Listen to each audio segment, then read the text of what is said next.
Hello, and welcome to my weekly stream about the Uno platform. My name is Jérôme Laban. I'm the CTO of the Uno platform project, the open source project on GitHub.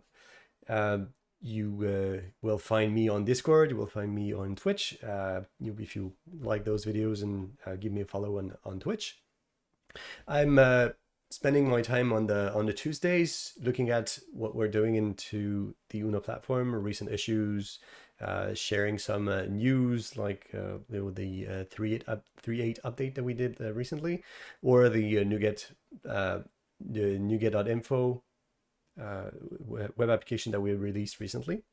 And today I'm going to be talking about one of the recent issues that have been added to our backlog, which is telemetry at Microsoft has been reporting exceptions being thrown through the Roslyn compiler. So that's one of the interesting points of the Roslyn team. They're following up on the issues and the exceptions that are being thrown by the generator. And one of the interesting thing about the generation inside of Uno is that it's done in two ways.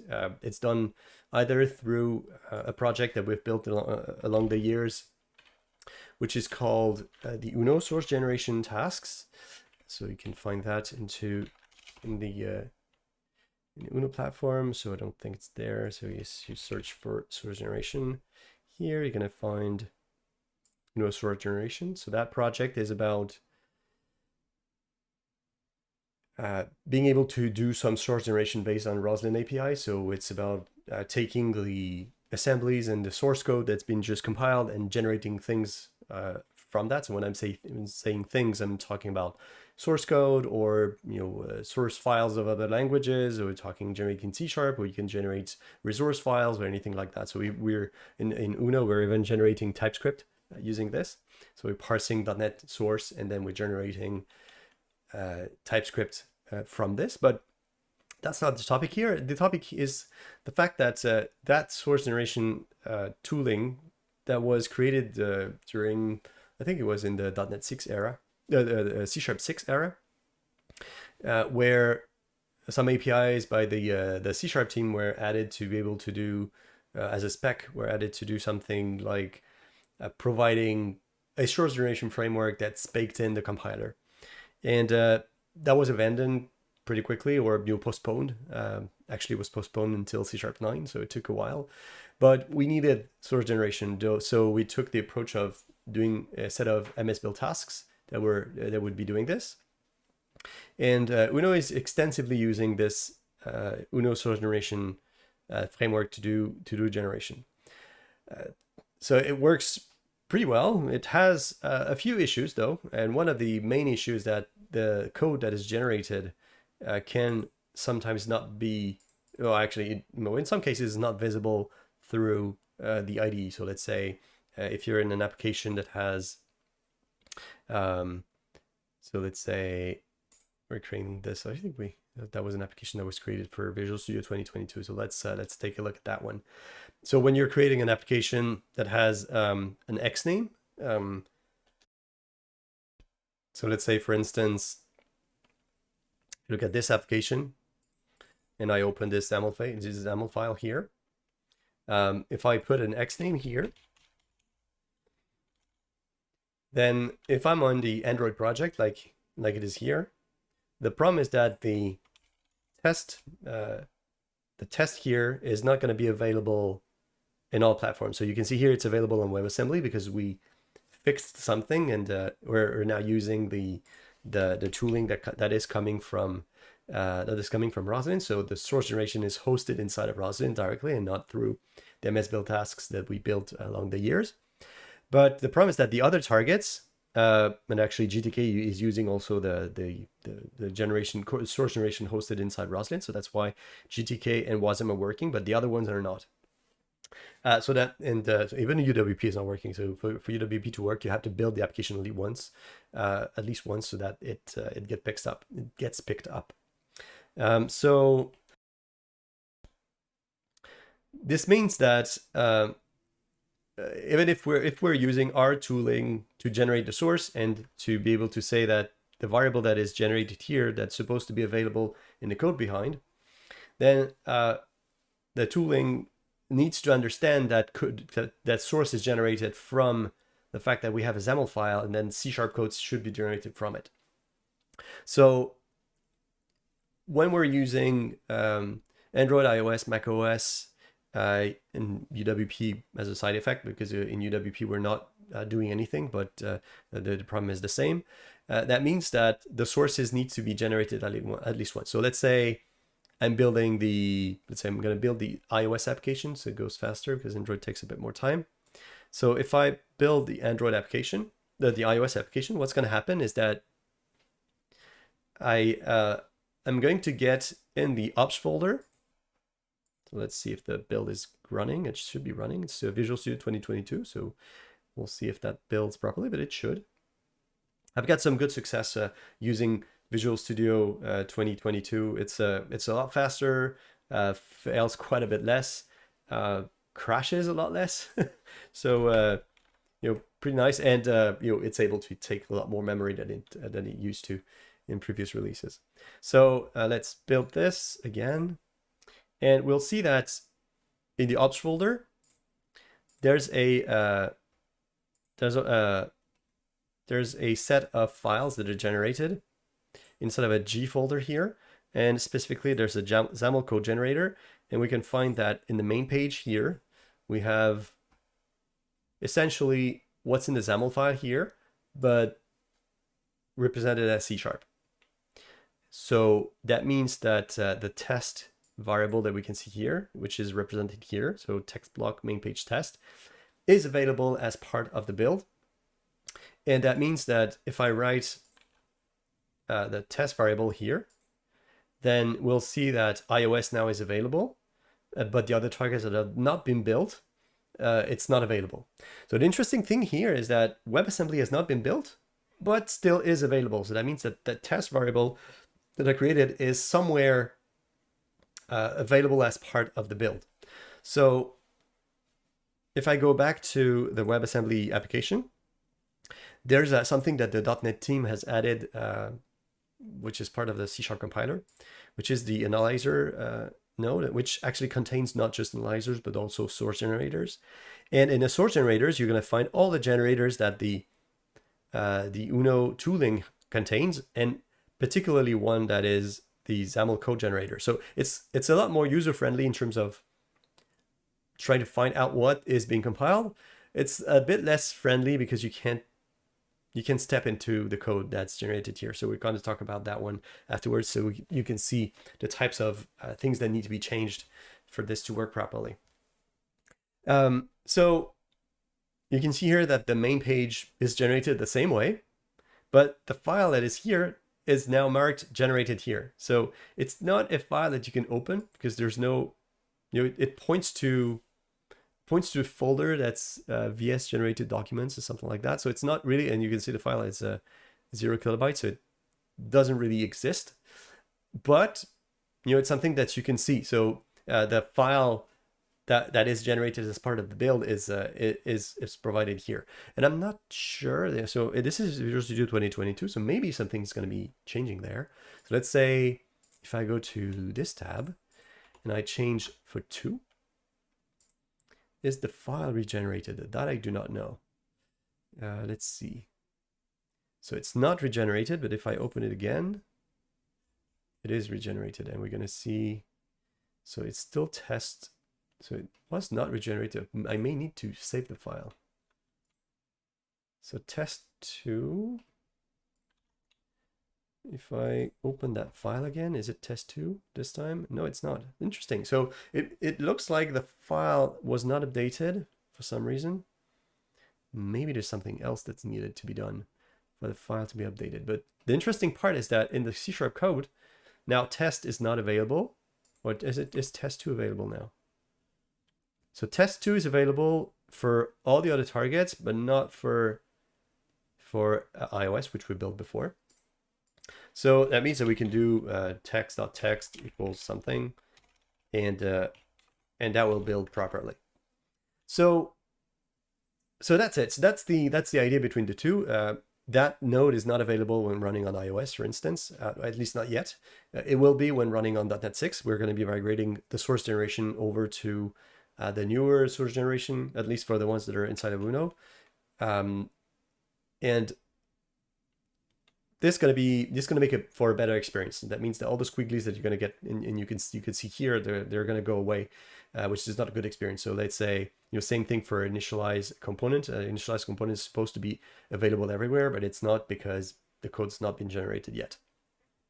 So one of the things that you can do is unload the projects. If you don't want those squigglies, it's going to go away.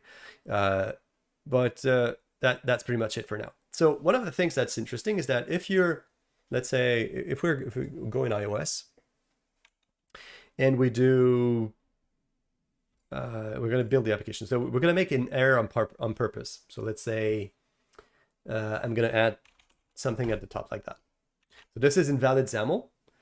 Well, it's actually invalid XML. So it's supposed to fail.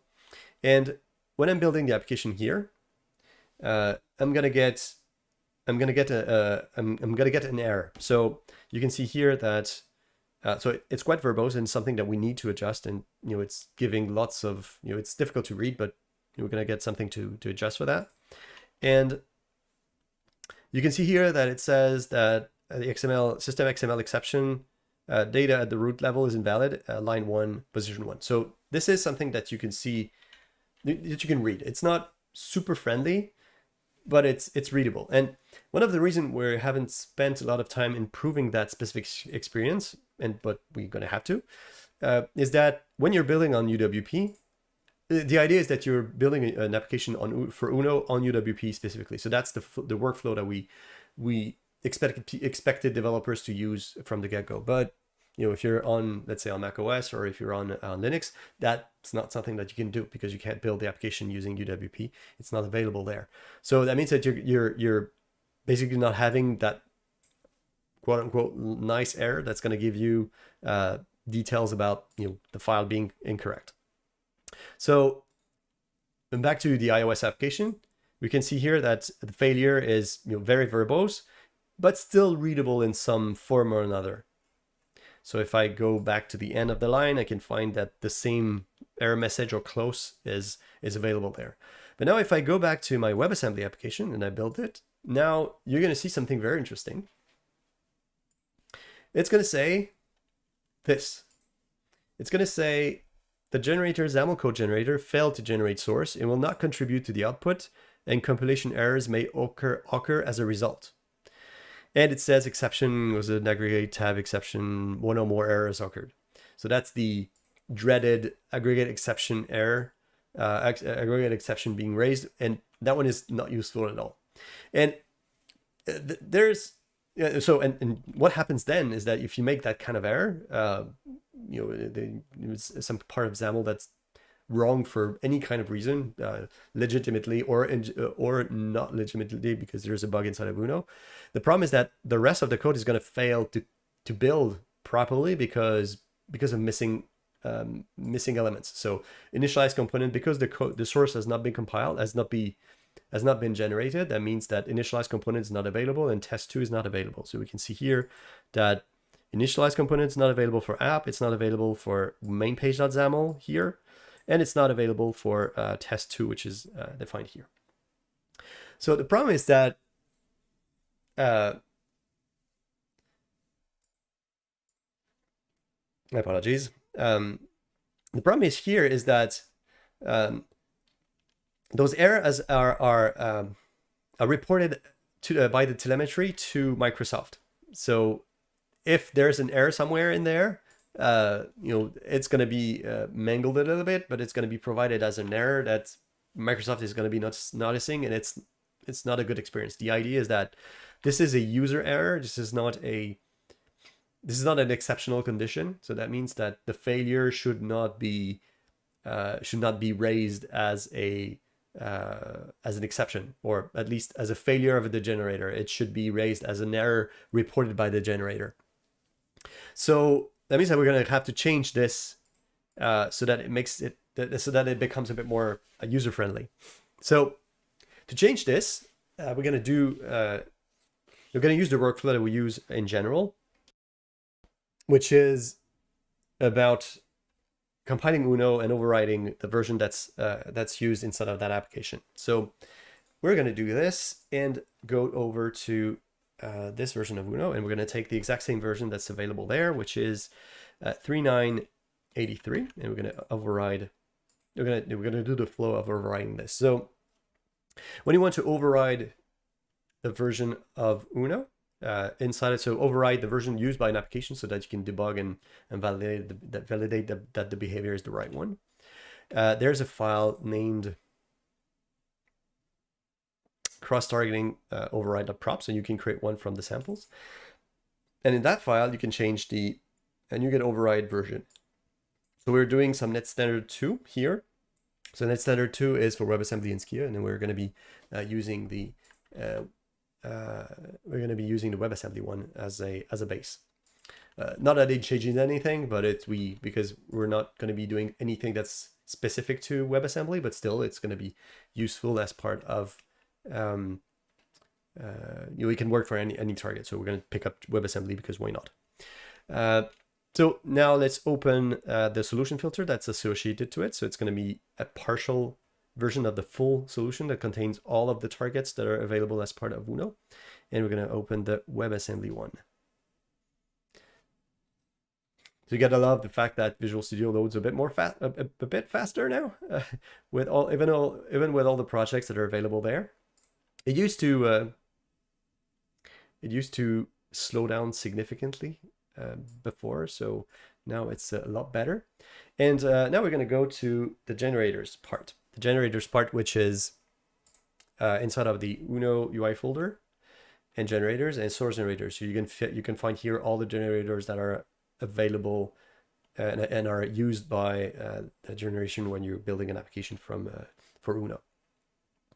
So now what we're going to do is go to the entry point of the source generation. So this one is going to be, if I remember correctly, Xaml code generator.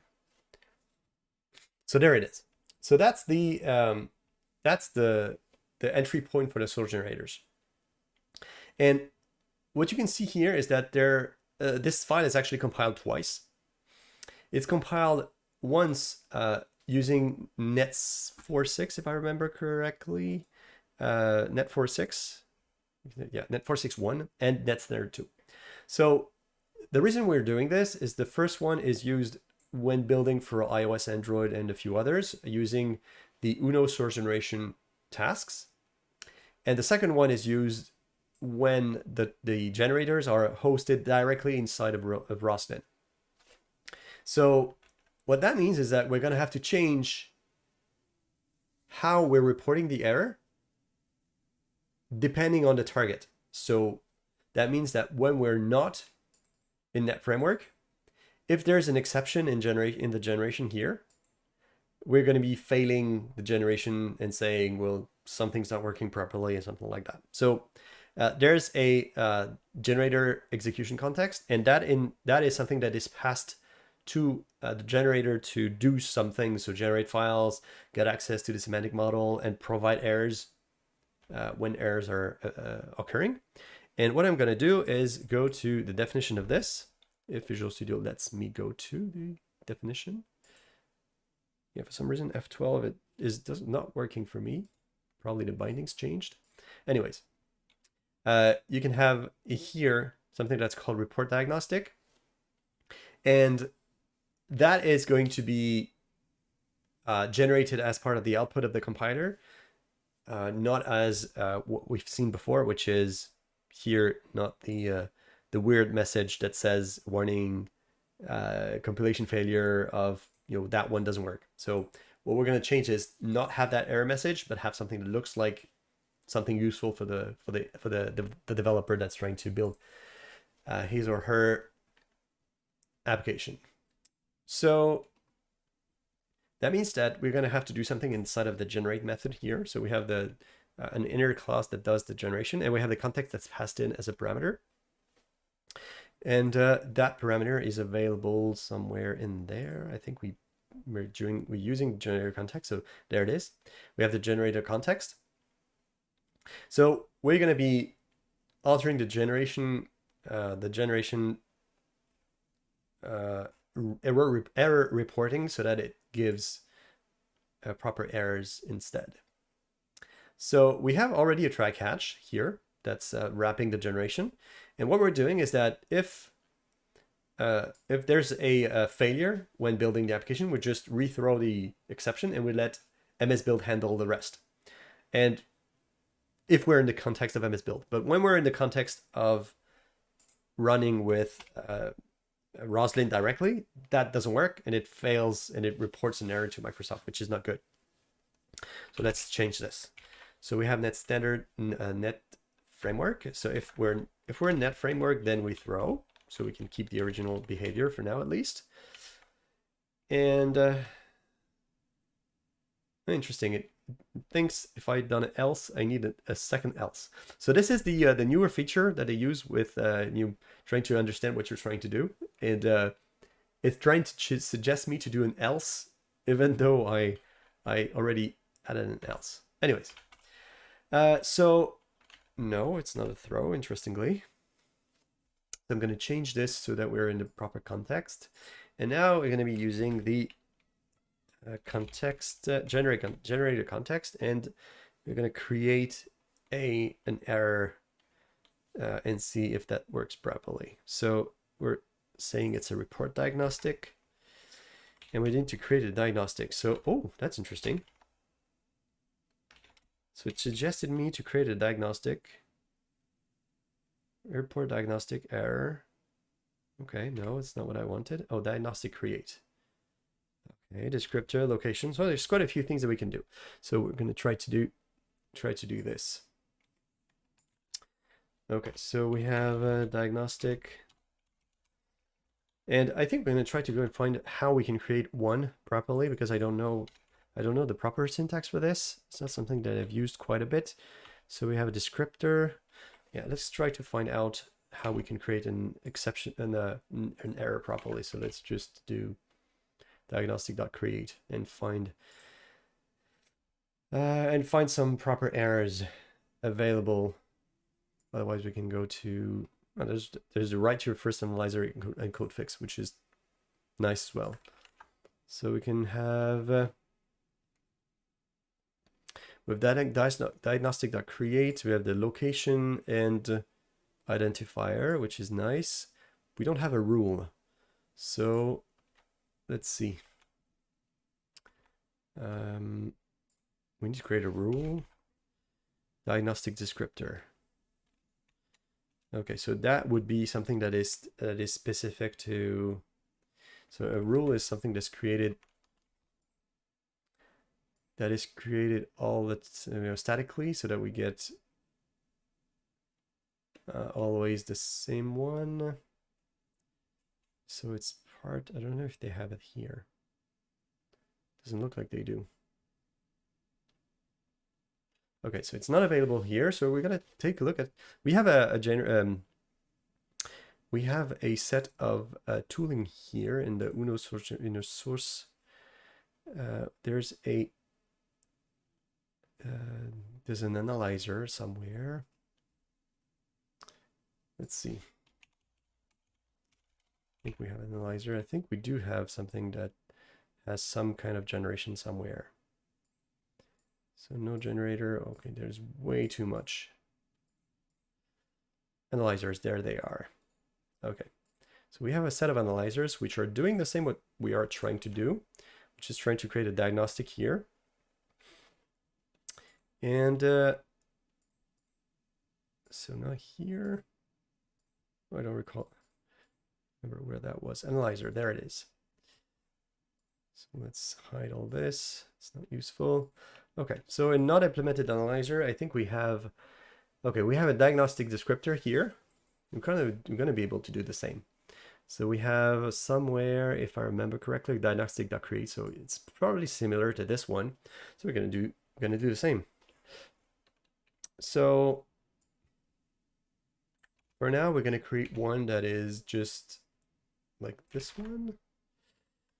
And it's going to be a generic exception for now, because we're going to see how the generator behaves. So we're going to say no generation failed. And message format is going to be just this. There's nothing else. And it's going to be called, let's call it UXaml1.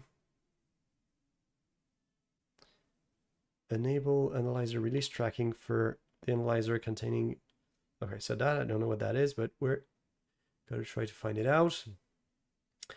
So title is here, so description, we're going to say nothing for now.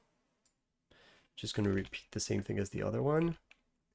And this one is going to be XAML for now.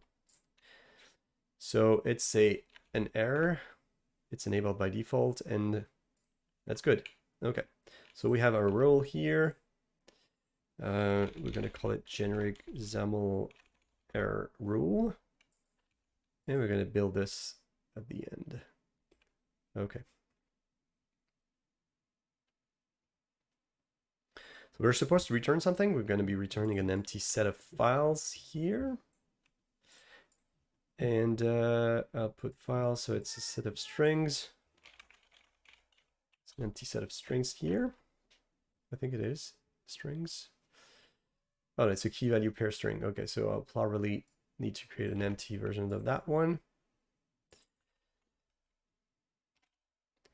And if we were in C#9, we could probably just do a new and stop there, but we're not there yet. Okay, so what now we need to create the diagnostics. So let's create the diagnostics using what we had before, which is this one. So we're going to try to determine how we can build out that diagnostic, because we don't have a location. We just have a member, but it's probably not enough. So let's see.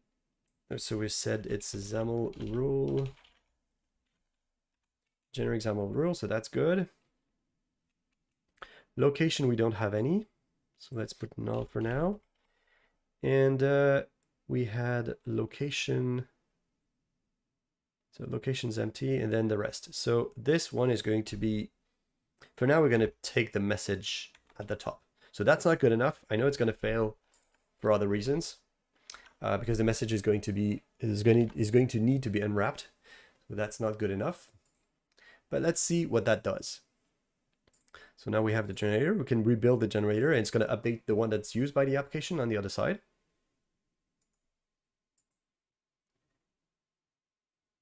It's building new XAML here.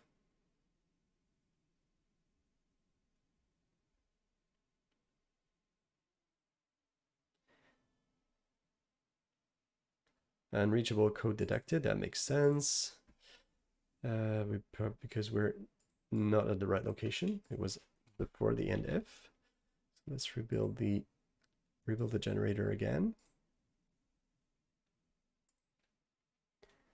Okay, the build failed again, and this time it says enable. So I don't know what that means. Let's try to find what that error is. So it's a set of analyzers that have been added by the Roslyn team to give you an idea of what to tell you that you're doing something wrong, but I don't know what that is. Roslyn RS, okay, analyzers MD, so that's good. Enabling release tracking for analyzer packages helps in tracking and documenting the analyzer that ships or changes with each release. Okay. Release tracking helper. Okay, so you need to have additional files that tells you if you've documented the analyzer properly.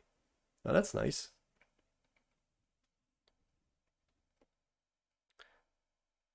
Enable analyze. Oh, wow. Okay, so there's even a fixer that's available.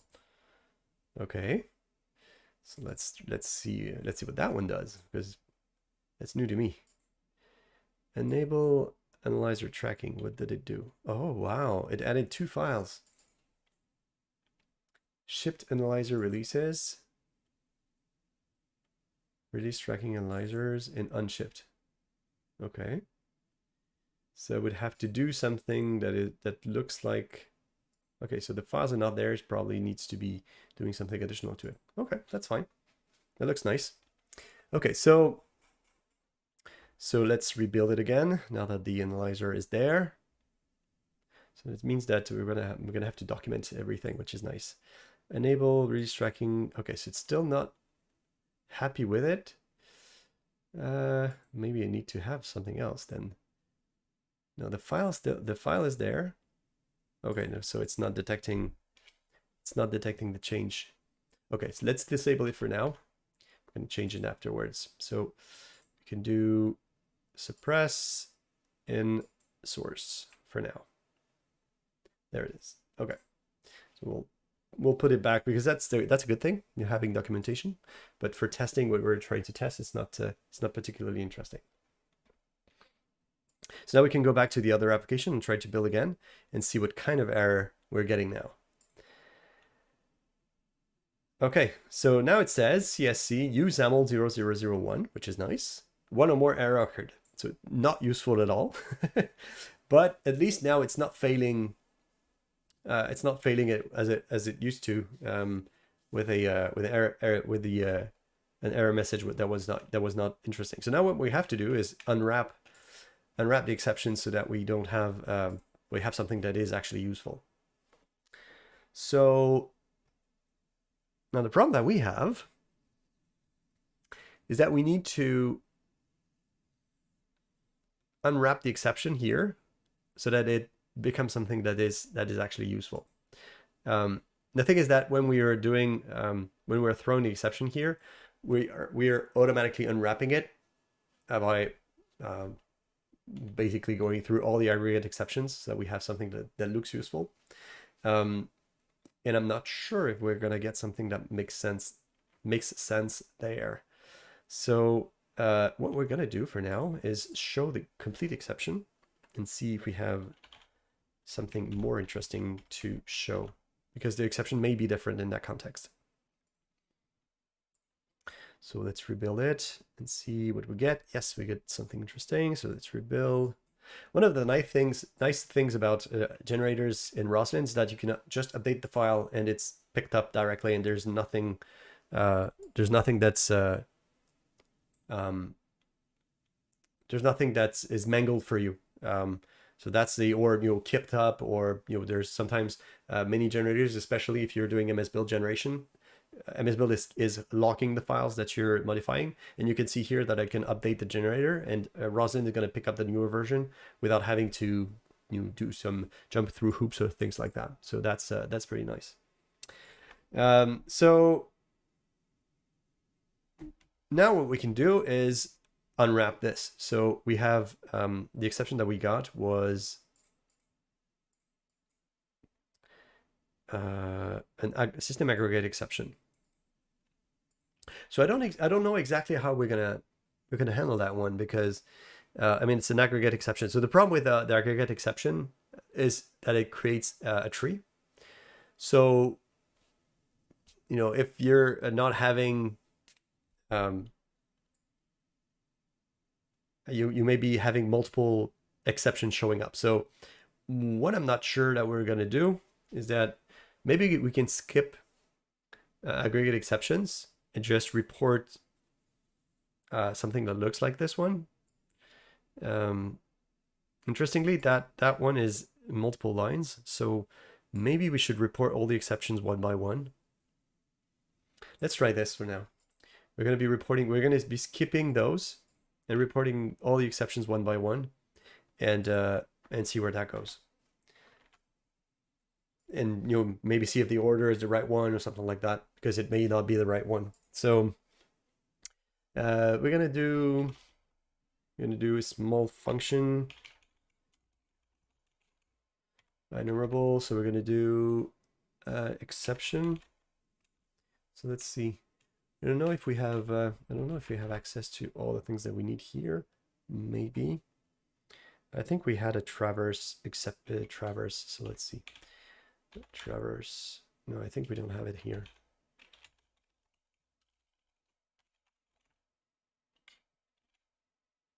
Oh no, it's here. Oh, okay, so it's here, so we have it, so it's available. So let's see. Let's see if I do, I think it was flatten. So I'm going to try that one. So it's if we have an exception, so if so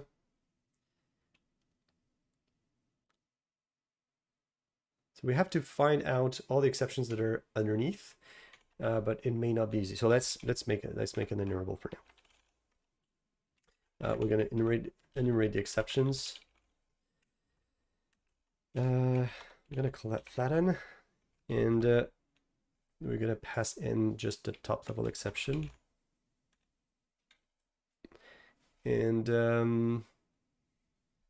we're going to try to be recursive on that one for now. You would see shouldn't be that far down. So let's call it EX. And then we're going to do if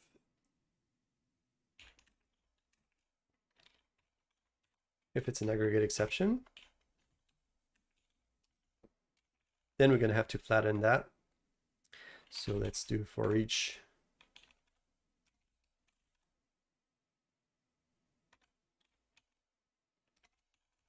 inner, and the so ag here has inner exceptions, so you can get all the exceptions that are part of that inner one, and then we're going to loop through all those to find out which one is interesting. So I don't know if we have an inner exception, we're probably going to have to show the inner exception as well. So we're going to do that as well.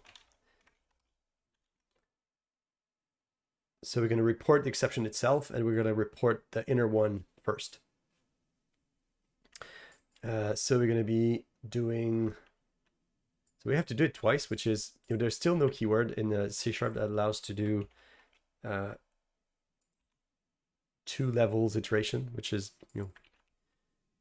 a bit annoying to write, but you still have to write it.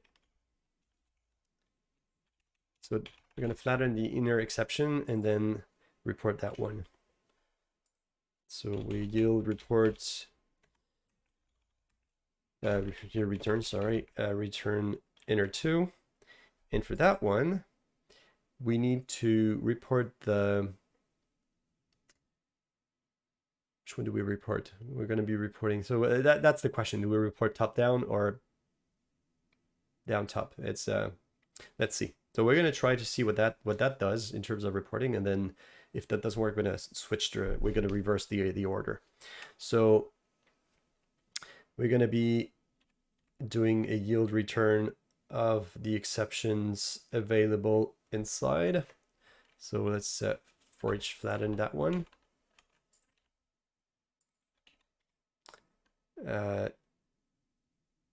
So the inner exception, if there is one.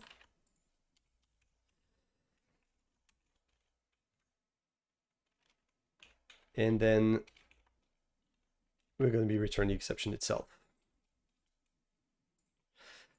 And we're going to be returning the exception itself, yield return. And then at the end, we're going to be calling again for each here, but we're going to be doing this for all the exceptions and reporting diagnostics one by one. There it is. So we're talking about exception here. So it's E. Then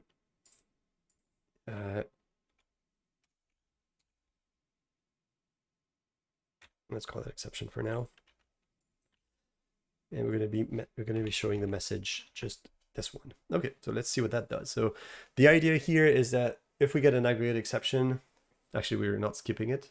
Oh yeah, we're skipping it. So we're not reporting the aggregate exception, but we're reporting all the exceptions inside and their inner exceptions through the fact that we're reporting the exception itself plus the inner exceptions if there are any.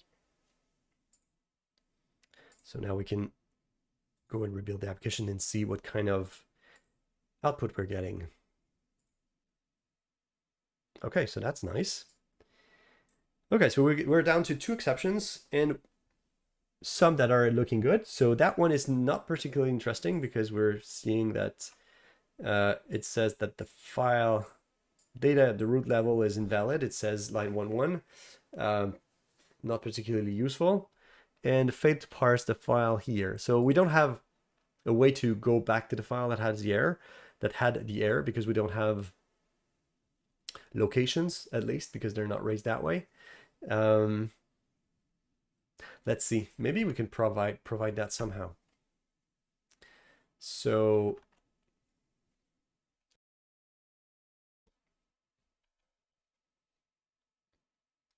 the exceptions that are raised, let's do some formatting for now. We're gonna add a little bit of this to say which type of exceptions we got. Let's see which one we're getting, and we're gonna act on that, because in many locations we're just raising exceptions without context, or the context is inside the message. But since we get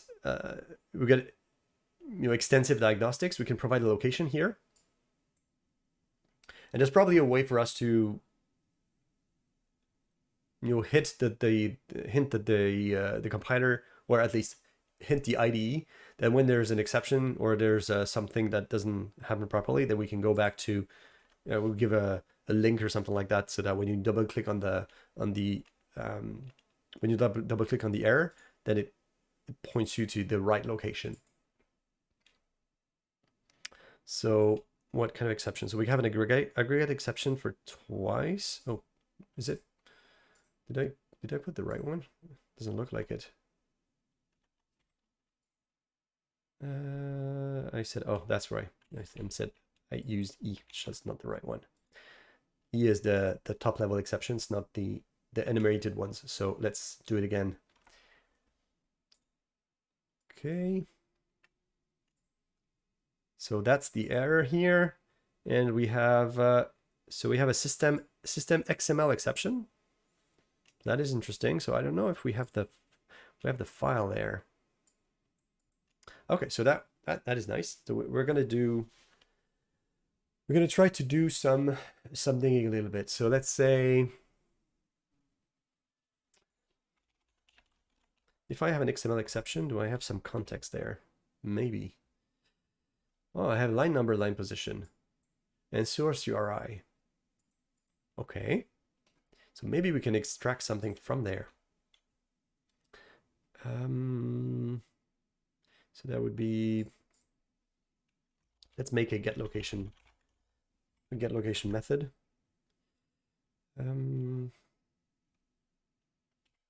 Get location from the exception, actually. And we're gonna try to, from the exception, try to get the context of this, try to provide a location if we have one. So to do this, so I don't know if we can create a location object, or if we, yeah, it's an abstract element. So we need to find the file that was mentioned, and try to build something out of it. So in that context, we're going to do something here with the exception. So if the exception is, what does it? She said no suggestion. Oh, that's too bad. So if it's an XML exception, the suggestions are weird. So I've just typed exception is XML exception, and it tries to provide me XML exception again. Okay, not particularly interesting there. Okay, so it's an XML exception, and we have a line number. So if we want to get a location, so we need to get that location from something else. So we have the context, and in the context we have the compilation and the additional files. So I don't know, we'll probably try to find that in the additional files. So let's say if we try to find the, trying to find the first of default, where the name,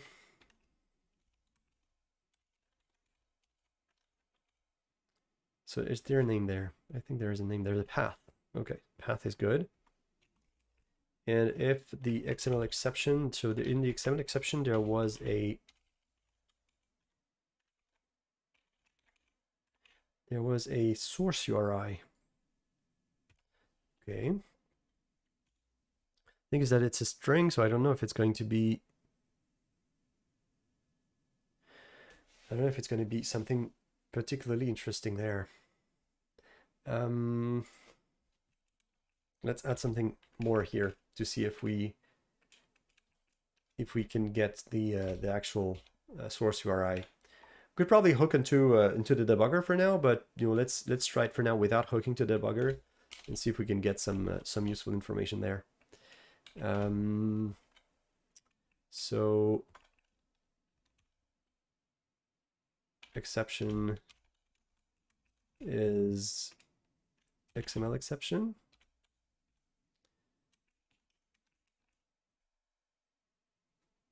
And then we can show the source URI, otherwise nothing. So let's go down a little bit.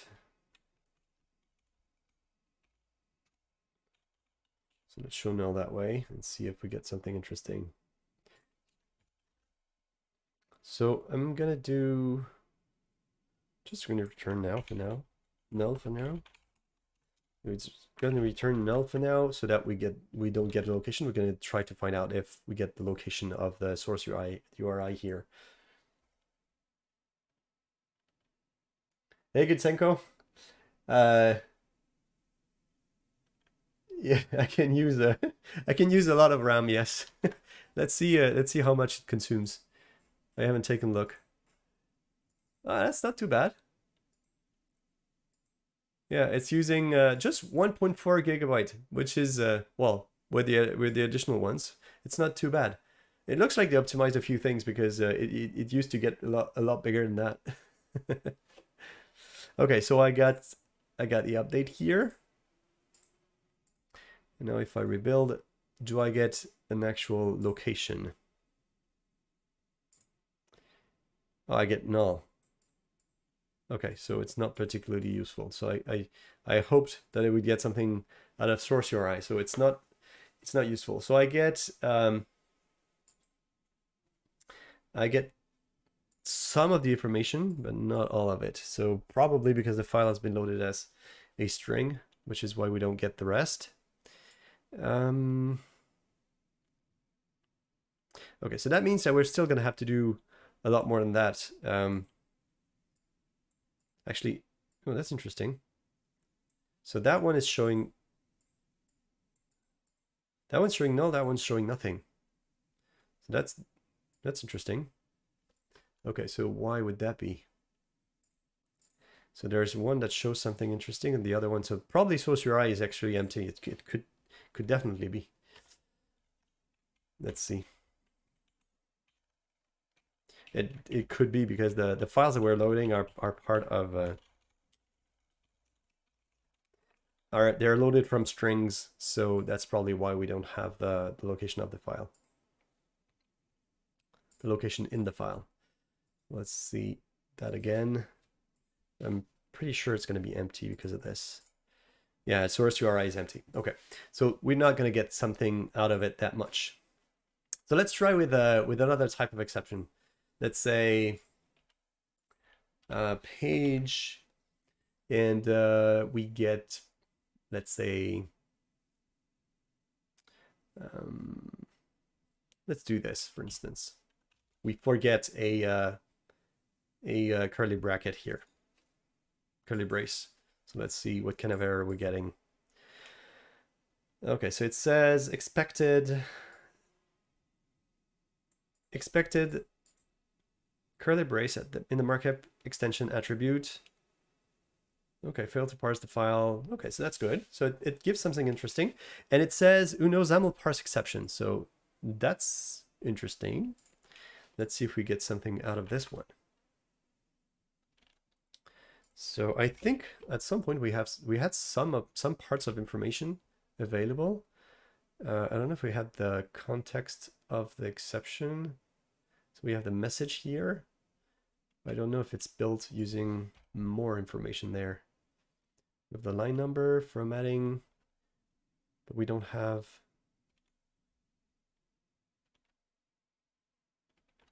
Okay. Well, let's see.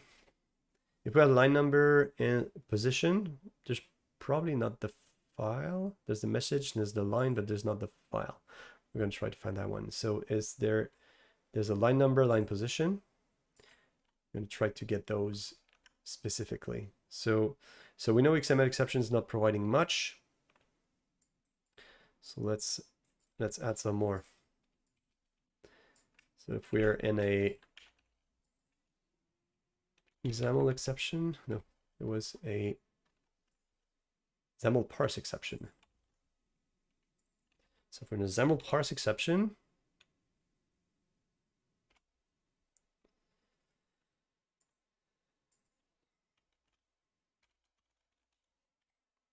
what do we get? Do we get a line number?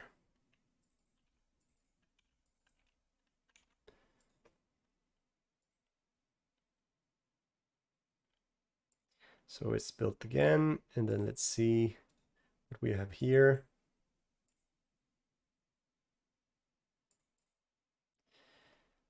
Okay, line number 0. Okay. Not particularly useful either. That means that the information is lost somewhere because we're not materializing that properly. So let's see. Let's make another one. If we do this, we make a typo instead of theme resource.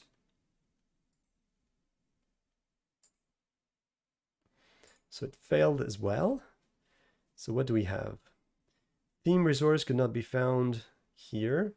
So the exception is an invalid operation exception.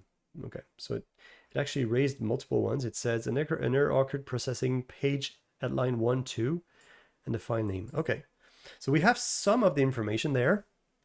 And probably that one, we can probably make another type of exception that has actual information that we can provide. So let's see if we try to find that specific string. Okay, there it is. So it's an invalid operation, but it doesn't have any context.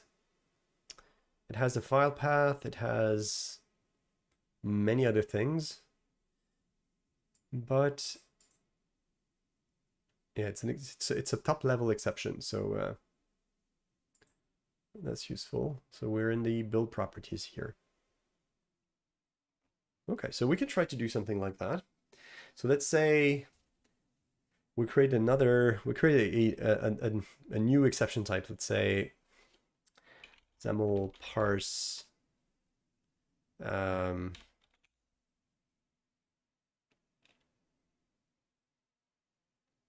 parsing exception. Let's call it that way for now.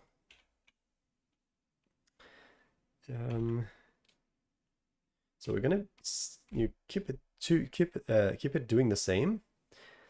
So with the same type of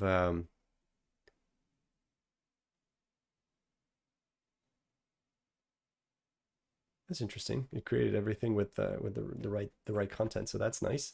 So it created the same thing with the formatting that was there.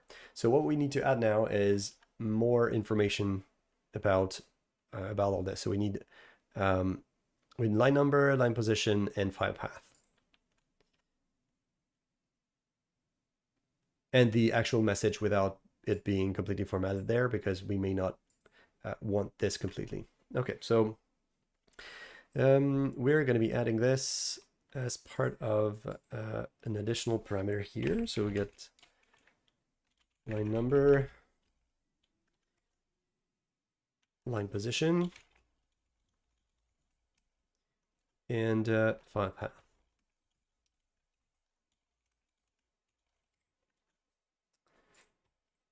Okay.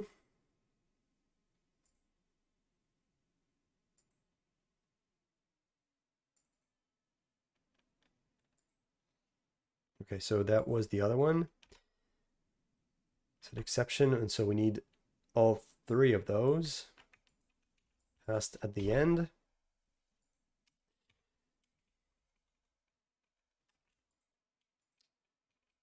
And that's it. So we got all three information available there. So we're going to be able to take that exception and pull out those three information so that we can provide Roslyn the actual location of the exception, or the issue. So when that one is raised specifically. So if we go back to the generator itself, so we're in generate at the end. And what we need to have is the location. So if we're in a Xaml parsing exception,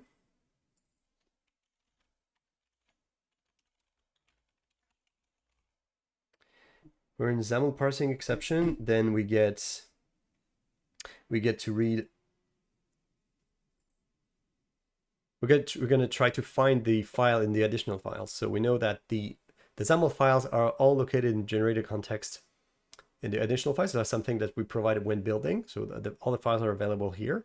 So we're going to try to find the additional file specifically, and then we're going to try to find the location inside.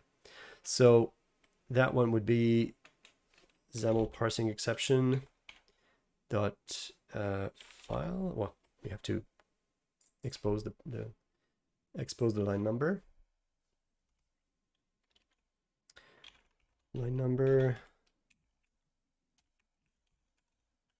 So let's create that one. Read-only property, which is going to be nullable because we may not have it. Get the line position and file path.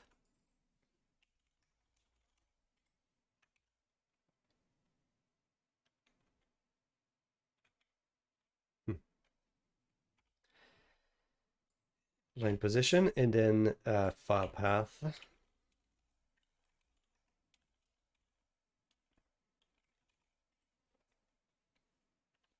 Same thing. Generate a variable for that one that may be null as well. Okay, so we're going to get the file path. So if we find a file that is available, so name. So it's going to be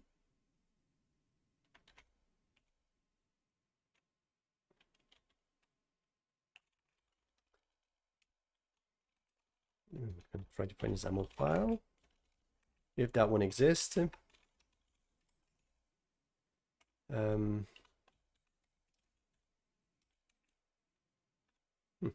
so doing the tab, finishes this. That's nice. It's useful. So we have the Xaml file. So now what we can get from this is a location from there, I hope. So a location object. So we have get text, path, log path. What do I have? We have source text. Can we get location from that? Copy to encoding, get subtext.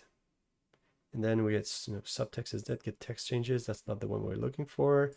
We get lines here. Lines is nice. So, okay, so let's do that. If we have the first one, what do we have? Start line number, span. We have a span. Can we create a location from that?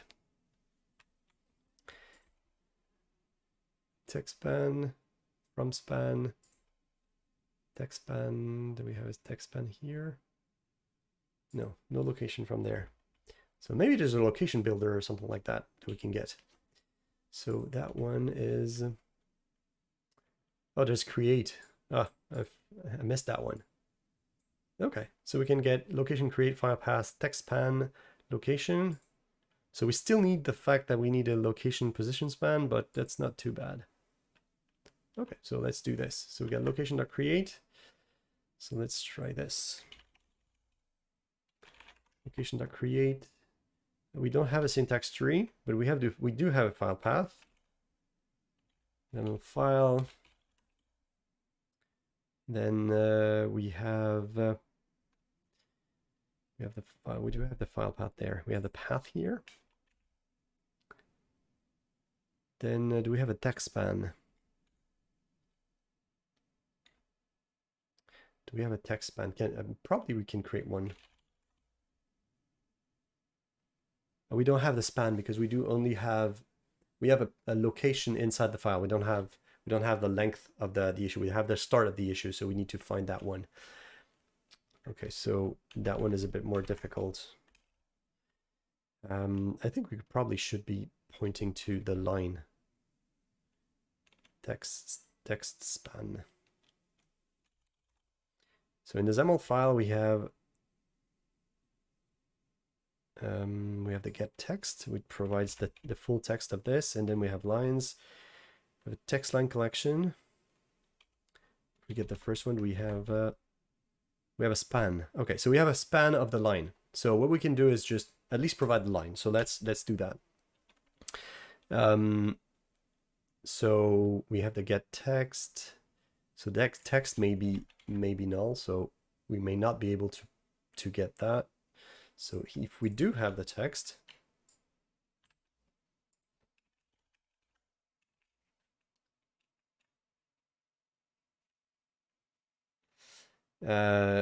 question is, how do you profile Uno apps for Android? So that would be a question for the .NET team, and the short answer is we try to use the Xamarin Profiler, but it's been kind of left alone for a while, so it's not particularly good. It's not particularly good, but there's a silver lining there. The .NET team, now that everything's been migrated to .NET 6 and that they're using all the same tooling, if you take a look at the .NET 5, if you take a look at the .NET 5 preview, the .NET 6 preview 5, I'm sorry, .NET 6 preview 5 blog post, they're showing something very interesting. So I'm talking to you about this one, but unfortunately you won't be able to use it for Uno because it's not, we're still having issues with .NET 6 that we're trying to troubleshoot with the .NET team. But there's a they're saying profiler or something. Listening example. No, it's not that one. Yes, that one. So iOS CPU sampling with using SpeedScope and Android CPU sampling with Purview. So that is something that you will be able to use to profile the Android applications a lot further than we are currently able to. Yeah, that's going to help a lot. I don't know if there's going to be memory profiling available somehow. I hope it will be. But I don't know if the Xamarin Profiler is going to work with the updated .NET 6 release. So we'll see. But yeah, that's how you can profile. That you will be able to profile at least, so it's not available yet. So it's XAML text here. XAML file is this. So we get XAML text, and then what we're going to do is get path. This is the path here. It's not syntax tree. We're going to get one line. I don't know if we can we index? Yes, it's indexable. So we're going to get the line from the XAML parsing exception and line number. And that should be it. We're going to get the span from this. So, and we need to have a line number.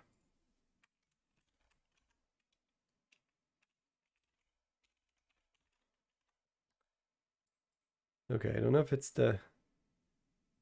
yeah, it's not particularly useful there. Okay, so we need to have the value, and we have a span. So let's see if we need a syntax tree, so that we can't use. We have a text span, so that's the first one, and then we need a line position span. So that I don't know what that is. Line position.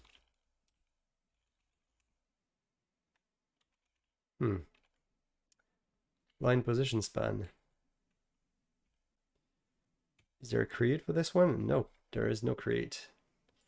So it's a struct. Oh, that's easy to create. Okay. So line position start and end. So we're going to create a new one for this. So it needs start.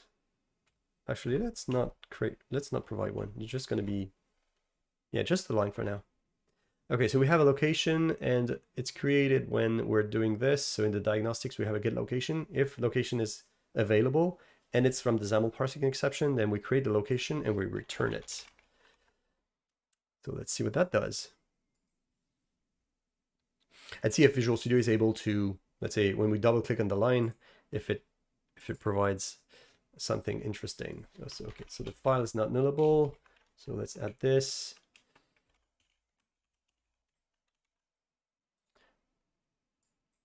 So we didn't have the nullable for those 3 ones here. Okay, so it's available. So now let's see if we go back to our application for testing. Do we get more interesting information? Okay, so we can't double click on that one, but we can double click on that one. So that's nice. Okay, because it said, oh, there's the actual line here that's provided. Okay, so now we have a Xaml parsing exception at that line. So that one doesn't have anything. It's not providing the proper context, but that one is. So it says Xaml parsing exception, line 1, 2, the type is not known. So it doesn't. Okay, so there should be an exception specifically here saying that, no, you can't find you can find that one. But let's see. I know if we have multiple ones included. So let's say we have a stack panel there. Maybe we're gonna get something that's more useful.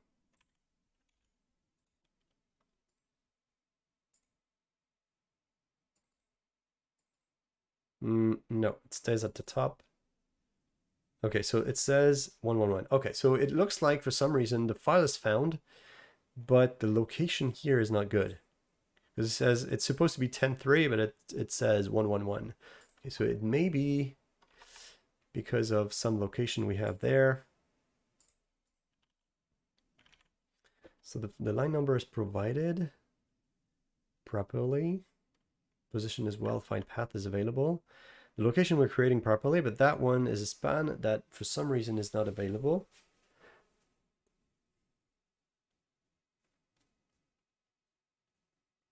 Creates an instance of a location in span file. Maybe we can have another one.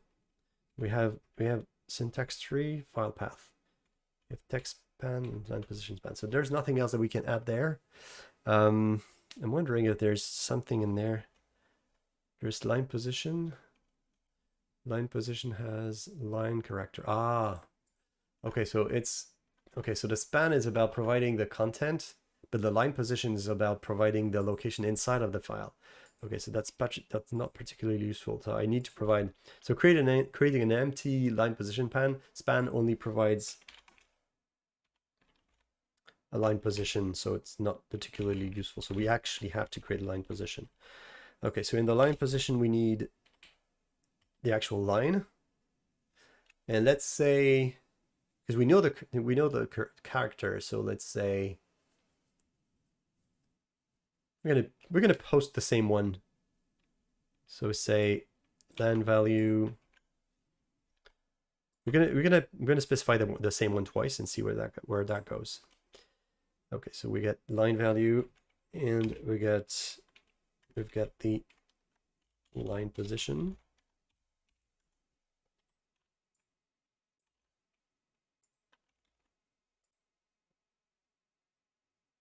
Oh yeah. We have to have a check as well for this one. So we need XAML text, we need this one, and we also need this one.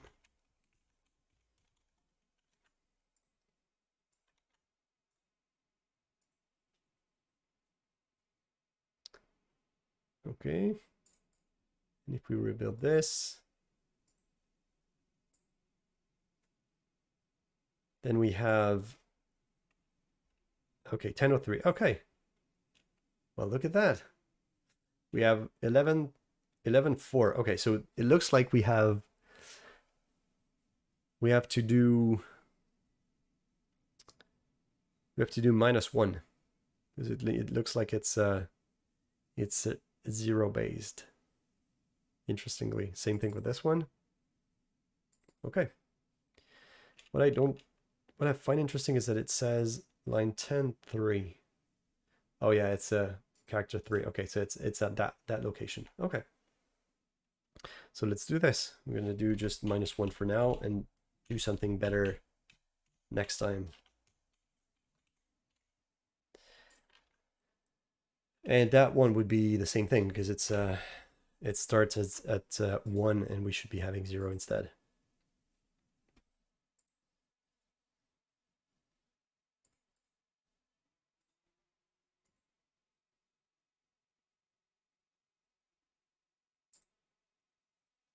Okay, so the line numbers match. So it's line 10.3, and then it goes at the right location, I guess.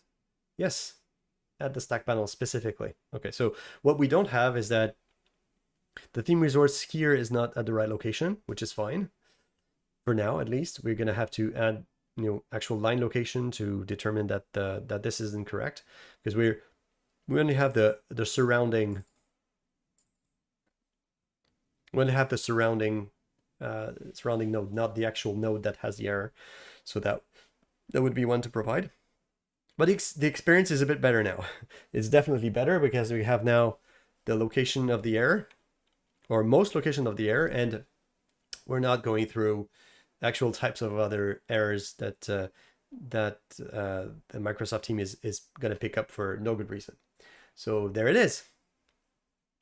So that's it for today. I think it was an interesting one. So that we had to dig through the Roslyn the Roslyn API to see how we can generate exceptions and errors, avoid exceptions and generate errors properly without having to lose the user there, and provide a better experience. So it was as useful for you as it was for me. So I hope I will see you next week, and until then, happy coding. Bye for now.